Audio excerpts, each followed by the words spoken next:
आगे history of the taxation in India, कोई ज़्यादा इंपॉर्टेंट टॉपिक नहीं है ये, कभी एग्जाम में नहीं आया, कभी पूछा नहीं गया, तो इसीलिए हम इसको स्किप कर सकते हैं यहाँ पे। और आगे हमारे पास आता है कैनन्स ऑफ टैक्सेशन। तो कैनन्स ऑफ टैक्सेशन का मतलब क्या है? देखो, कैनन्स से आपको कंफ्यूज बिल्कुल भी नहीं होना है। कैनन्स का यहाँ पे मतलब है प्रिंसिपल्स, कि एक टैक्सेशन सिस्टम के प्रिंसिपल्स क्या होने चाहिए जो एक टैक्सेशन सिस्टम को बढ़िया बना सके, आइडियल सिस्टम बना सके। ठीक है, तो उसके लिए कुछ कैनन्स हमें दिए गए हैं जो कि इस प्रकार है। सबसे पहले तो हमारा कैनन है कैनन ऑफ इक्विटी। इक्विटी का मतलब हम सभी को पता है, एक बराबरी। ठीक है, इक्विटी का मतलब एक बराबरी हो गई, मतलब किसी में कुछ भेदभाव नहीं किया जा रहा, सभी को एक जैसा मान के ही ट्रीट किया जा रहा है। यहां पे भी ऐसे ही है, मतलब यहां पे सोशल जस्टिस किया जाता है। ऐसा नहीं है कि किसी से ज्यादा टैक्स ले लिया, किसी से कम टैक्स ले लिया। ठीक है, अकॉर्डिंगली प्रोपोर्शनेटली टैक्स यहां पे लगाया जाता है। अगर किसी की इनकम ज्यादा होगी तो ऑटोमेटिकली ज्यादा टैक्स आएगा, इनकम कम होगी तो ऑटोमेटिकली कम टैक्स आएगा, मतलब प्रोपोर्शनेटली टैक्स यहां पे लगाया जाता है। ठीक है, आगे है कैनन ऑफ सर्टेनिटी। सर्टेनिटी का मतलब ये है यहां पे कि अगर टैक्स सिस्टम हो तो वो एक ऐसा सिस्टम हो जिसमें सारी चीजें सर्टन हो, हमें पता हो कि क्या होने वाला है। मान लो एक टैक्स सिस्टम चलना है, उसमें हमने टैक्सेस भी भरने हैं, रिटर्न भी भरनी है, अपील्स भी करेंगे, कुछ पेनल्टीज भी लगेंगी उसको भी भरना है, कुछ चार्जेस लगेंगे उसको भी भरना है, मतलब सारा एक प्रोसीजर है। तो वो प्रोसीजर जितनी टाइम तक सर्टन नहीं होगा कि ये फॉर्म भरना है, ये फॉर्म भरना है, ऐसे करना है, ऐसे करना है, तब तक वो टैक्स सिस्टम प्रॉपरली नहीं चल सकता। तो इसीलिए यहाँ पे सारे वो क्लोजेज, सारा वो प्रोसीजर सर्टन होना चाहिए, पता होना चाहिए, हमें क्लियर होना चाहिए, फिर ही हम कर सकते हैं। आगे है कन्वीनियंस। तो देखो, जब तक कोई चीज कन्वीनियंट नहीं होगी मैं तो नहीं करूंगा। इतनी ज्यादा जैसे कि पहले टैक्स सिस्टम हमारा चल रहा है वो काफी ज्यादा कॉम्प्लेक्स है, उसको करना काफी मुश्किल है। कई लोगों को यही नहीं पता चल रहा कि कौन से टैक्सेस भरने हैं, कौन से नहीं भरने, कब भरने हैं, कब नहीं भरने, तो वो इसी में उलझ के रह जाते हैं। तो इसीलिए एक ऐसा टैक्स सिस्टम होना चाहिए जो कि कन्वीनियंट हो। तो कन्वीनियंस कैसे होगा? कि अगर मैं अपने मोबाइल से ही ऑपरेट कर पाऊं उसको, अपने घर बैठ के ही ऑपरेट कर पाऊं उसको, ज्यादा मुझे पैनिक लेने की उसके उसमें जरूरत ना पड़े, तो इसीलिए वो मेरे लिए कन्वीनियंट बन जाएगा। तो यहाँ पे कन्वीनियंट का मतलब है कि उन्होंने एक वेबसाइट तैयार कर दी, वहां पे जाके आप सभी लोग रिटर्न भरो, जो भी करना है वहां पे करो। तो कैनन ऑफ इकोनॉमी, इकोनॉमी का यहाँ पे मतलब है एक चीज जो पहले की जा रही थी उस पर काफी खर्चा हो रहा था, मतलब पहले जो टैक्सेस कलेक्ट किए जा रहे थे उस पर काफी खर्चा था, क्योंकि काफी तरह के टैक्सेस थे, काफी तरह का स्टाफ बिठाना पड़ रहा था। ठीक है, एक्साइज के लिए अलग से एक स्टाफ है, वैट के लिए अलग से एक स्टाफ है, तो सीएसटी के लिए अलग से एक स्टाफ है, मतलब ऐसे करके अलग अलग टैक्सेस के लिए अलग अलग स्टाफ यहाँ पे था। बट अभी क्या, जीएसटी आ गया तो वो सारे स्टाफ की हमें जरूरत नहीं है। और दूसरी बात यह है कि जो टैक्सीज वगैरह यहाँ पे भरे जा रहे हैं वो ऑनलाइन सिस्टम के जरिए भरे जा रहे हैं, तो इसीलिए कलेक्शन की वहां पे जरूरत नहीं है। पहले गवर्नमेंट का कलेक्शन चार्ज बहुत ज्यादा था, तो अभी गवर्नमेंट ने कलेक्ट नहीं करना, सीधा उनके अकाउंट में आ जाएगा, बैंक खाते में आ जाएगा, और वहां से वो इस्तेमाल कर लेंगे। तो यहाँ पे खर्चे काफी कम हो गए, इकोनॉमी आई है, सरलता आई है।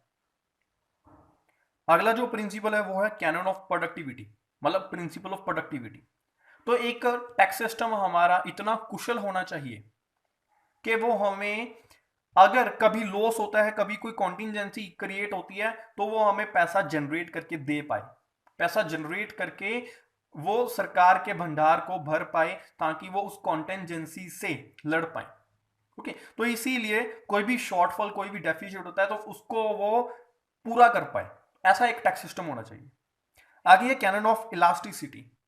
इलास्टिसिटी का मतलब यही है, जैसे इलास्टिक होता है उसको जितना भी खींचो वो खींचा चला जाता है, इसी तरह से यहाँ पे भी टैक्स सिस्टम इलास्टिक होना चाहिए, जिसको हम कितना भी खींचें, कोई भी चेंज करें, कभी कुछ अपडेट करें, वो हो जाए।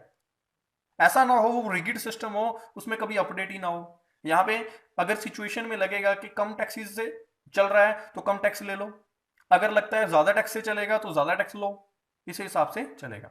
आ गया कैनन ऑफ सिंप्लिसिटी, वही है कन्वीनियंस वाला ही मेनली।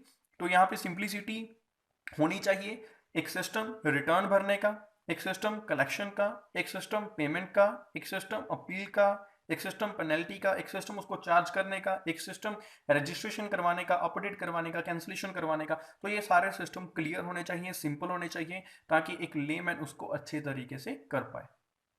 आगे है diversity, canon of diversity. Diversity का मतलब होता है फैलाव। एक टैक्स सिस्टम का फैलाव अपने देश में इतना हो कि वो हर एक एक्टिविटी को कवर करे। क्योंकि मान लो 10 एक्टिविटी की जा रही है, अगर टैक्स सिर्फ 5 एक्टिविटी पे लग रहा है, तो इसका मतलब है उन 10 एक्टिविटी का बर्डन सिर्फ 5 एक्टिविटी पे जा रहा है। उससे क्या होगा, वो 5 एक्टिविटी पे तो टैक्स लग नहीं रहा, बाकी की 5 एक्टिविटी पे सारा बर्डन पड़ रहा है।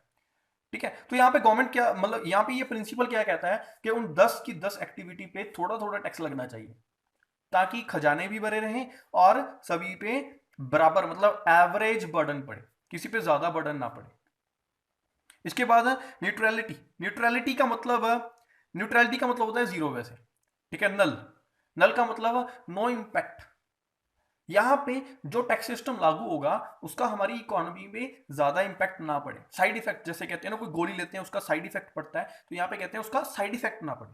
ठीक है, तो यहाँ पे कहते हैं देखो, tax plays an important role in the economy and affects the many factor like income.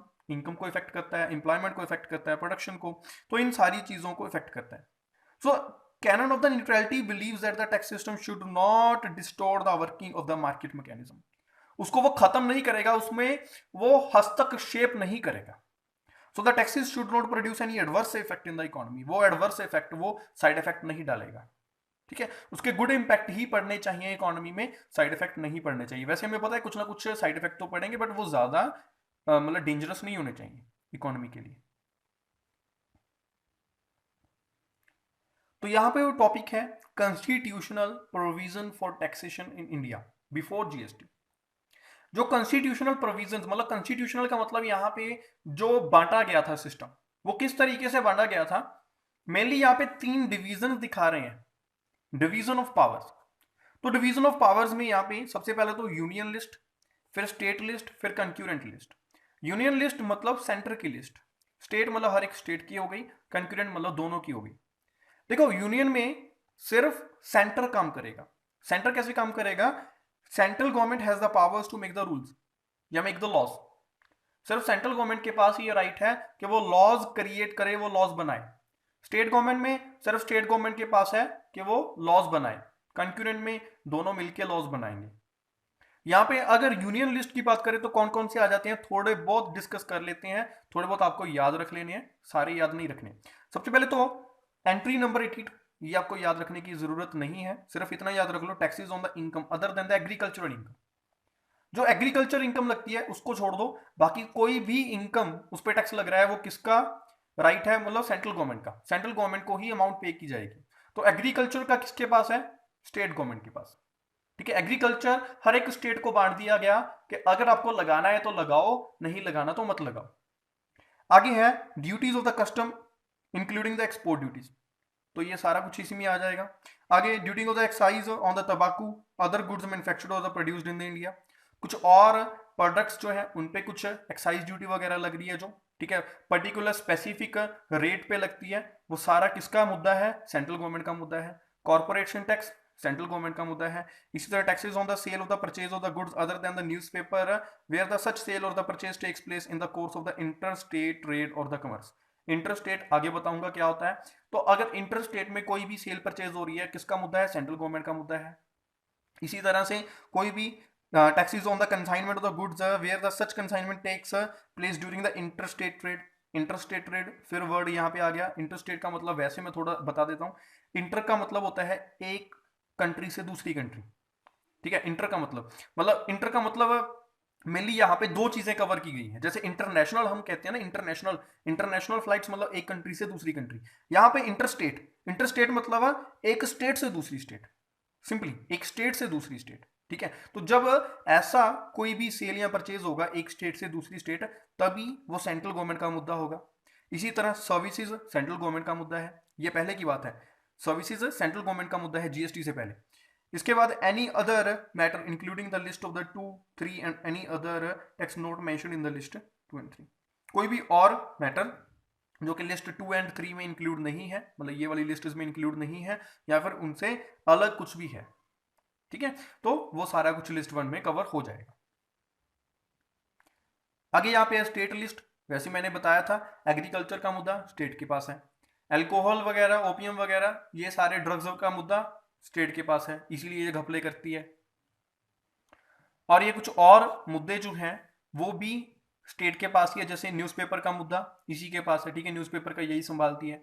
और taxes on the goods and the passengers carried on the road on the inland waterways इसी के पास है, जो इनलैंड वाटरवेज में चलते हैं, मतलब inland मतलब कि जो वाटरवेज उस स्टेट के साथ लगते हैं, जैसे गुजरात के साथ जो लगता है, ठीक है, वाटर का एरिया उसमें, तो वो सारा स्टेट के पास है।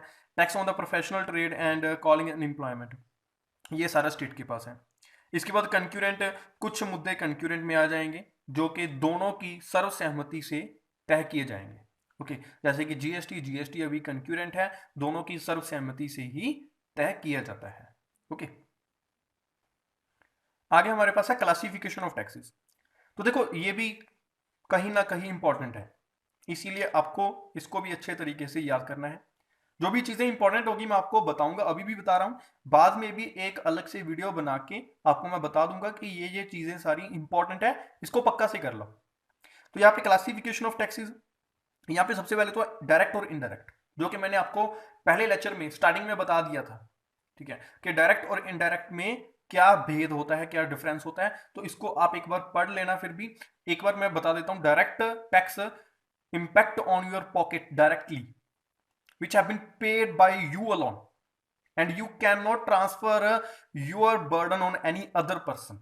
आप अपने चाचा, अपने ताया, अपने मामा, अपने फूफा पे ये बर्डन नहीं डाल सकते, आपको खुद को पे करना होगा। ओके, इनडायरेक्ट टैक्सेस क्या होते हैं? इनडायरेक्ट टैक्सेस वो टैक्सेस जिसमें बर्डन किसी दूसरे पर्सन पे रहता है। जैसे कि मैंने एग्जांपल वहां पे ली थी, मैं रिटेलर हूं, मैंने आगे कस्टमर को माल बेचा, कस्टमर ने मुझे टैक्स दिया, मैंने गवर्नमेंट को जमा करवा दिया, उसमें मेरा कोई लेना देना नहीं था, मैंने कस्टमर से लिया और दे दिया, मेरी जेब से कुछ नहीं गया, ठीक है, बर्डन किस पे था? कस्टमर पे, ना कि मेरे पे। Okay, so burden shifts on the others pocket, here the customer is the main focus of that burden. Okay, आगे हमारे पास सेकंड पॉइंट आ जाता है specific and ad valorem. Specific and ad valorem ये आपको अच्छे से याद करना है। स्पेसिफिक टैक्स वो टैक्स होता है जो कि एक पर्टिकुलर चीज पे लगेगा ही लगेगा, और कितना लगेगा, एक स्टैंडर्ड रेट बता दिया या एक स्टैंडर्ड अमाउंट बता दी कि इतना लगेगा। मान लो specific tax is charge on base of the physical attributes, कुछ फिजिकल एट्रीब्यूट्स, जैसे कि for example weight, length, capacity, weight, length, capacity, इसके अकॉर्डिंग लगेगा।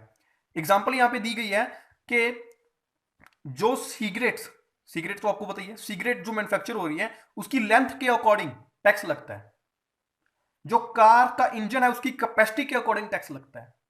तो ये क्या है, सारे स्पेसिफिक टैक्सेस। इसके बाद आ जाता है ad valorem tax. Ad valorem, ad the value tax, ad the value tax जो कि वैल्यू पे लगेगा, ठीक है। एड वलोरम मतलब ये आप यहां से ही देख सकते हो, एड वैल्यू, VAL मतलब वैल्यू, AD मतलब एड, कुछ वैल्यू ऐड हुई है उस पर टैक्स लग रहा है, ठीक है। तो एड द वैल्यू टैक्स मतलब वैल्यू पे टैक्स लगेगा, जैसे कि मेनली GST लग रहा है अभी, या फिर पुराने टैक्सेस भी जो लग रहे थे वो इसी तरह से लग रहे थे। जैसे हमने सेल किया, मान लो मेरे पास माल आया 90 का, वही मैंने 10 रुपये अपना मार्जिन जोड़ा, उसमें 100 रुपये का हो गया, टोटल 100 रुपये का कस्टमर को बेच दिया, वो क्या हो गई, वैल्यू। उस पर कितना ऐड किया, 90 में 10 ऐड किया, तो टैक्स किस पे लगेगा, उस 10 पे लगेगा। मान लो 10% के हिसाब से टैक्स लगना है, तो 10 रुपए का 10% मतलब 1 रुपया टैक्स लग गया, ठीक है, 1 रुपया टैक्स लग गया। तो आगे यहां पे हमारे पास है प्रोग्रेसिव, प्रोपोर्शनल एंड रिग्रेसिव। तो प्रोग्रेसिव प्रोपोर्शनल, प्रोग्रेसिव का मतलब है प्रोग्रेस करना, मतलब आगे आगे बढ़ना, जैसे जैसे हमारी इनकम बढ़ती जाएगी वैसे ही उस पर टैक्स का रेट भी बढ़ता जाएगा।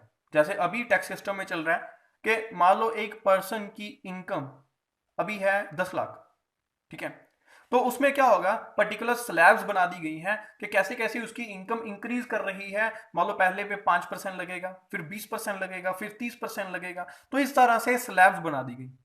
तो उस स्लैब्स के अकॉर्डिंग ये काम चल रहा है, जितनी जितनी इनकम बढ़ती जाएगी उस हिसाब से वो स्लैब्स भी बढ़ती जाएंगी। आगे प्रोपोर्शनल, प्रोपोर्शनल का मतलब क्या होता है कि चाहे इनकम कितनी भी है, आपका टैक्स का एक पर्टिकुलर परसेंटेज तय कर दिया गया है। मान लो यहाँ पे जो एग्जांपल दे रहे हैं, for instance the rate of the tax is 25%, what ever the size of the income. चाहे आप 10 लाख कमा रहे हो, चाहे आप 1 लाख कमा रहे हो, चाहे आप 10 करोड़ कमा रहे हो, कितना भी कमा रहे हो, टैक्स का रेट तो 25% ही रहेगा। ठीक है, वो उस हिसाब से लग जाएगा आपकी। तो आगे एक है रिग्रेसिव। रिग्रेसिव जिसमें कम होती है, जैसे जैसी आपकी इनकम बढ़ती जाएगी, जैसे जैसे आपकी इनकम बढ़ती जाएगी टैक्स का रेट कम होता जाएगा। ठीक है, यह सिस्टम कहीं भी नहीं चलता, रिग्रेसिव वाला तो कहीं भी नहीं चलता। सभी जगह कौन सा चलता है? मेनली प्रोग्रेसिव वाला। प्रोग्रेसिव में स्लैब्स बनती है प्रॉपर, रिग्रेसिव में ये नहीं होता। वो अलग चीज है कि हम ज्यादा माल लेके आए तो हमें कम रेट लगाओ, बट यहाँ पे ये नहीं है कि मैं ज्यादा इनकम कमा रहा हूं तो मुझ पर कम टैक्स लगाओ। ऐसे तो गरीब लोग मारे जाएंगे, जो कम इनकम कमा रहे हैं उन पे ज्यादा टैक्स लगेगा। ठीक है, तो ये गलत सिस्टम है, ये यहां पे नहीं चलता।